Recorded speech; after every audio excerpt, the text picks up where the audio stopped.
খুবই হালকা রঙের 7টি পাপড়ির মধ্যে একটিতে রয়েছে ময়ূরের পালকের মতো আকাশ নীল রঙের ছোঁয়া, তার মাঝে হলুদ রঙের একটি তিলক। নান্দনিক এই ফুলটির নাম কচুরিপানা ফুল। গান না থাকলেও ফুলটির শৈল্পিক ও দৃষ্টিনন্দন। এই ফুলের সৌন্দর্য শিশু থেকে বয়স্ক মানুষ সকলকেই মুগ্ধ করে। ধারণা করা হয় কচুরিপানা অর্কিড সদৃশ ফুলের সৌন্দর্য প্রেমিক এক ব্রাজিলীয় পর্যটক 1800 শতাব্দীর শেষ ভাগে বাংলায় নিয়ে আসেন। তারপর তা দ্রুত বাড়তে বাড়তে 1920 সালে বাংলার প্রায় সব জলাশয় ভরে যায়। এরপর থেকে কচুরিপানা জলের রানী হিসেবে পরিচিত।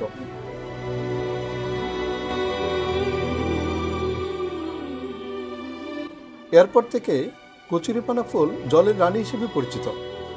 ময়মনসিংহের গৌরীপুর উপজেলার শাহবাজপুর গ্রামের বিলের একাংশে দেখা মেলে অপরূপ সৌন্দর্যবর্ধিত এই বাহারি রঙের কচুরিপানা ফুল। শিশুদের কাছে এই ফুলের কদর একটু বেশি। শহরে জীবনে খুব একটা দেখা মেলে না এই গ্রামীণ বাহারি ফুলে। এই ফুল বর্ষা মৌসুমে সর্বত্র দেখা যায়, তবে চৈত্রের করতাপেও শাহবাজপুর বিলে দেখা মিলছে দৃষ্টিনন্দন।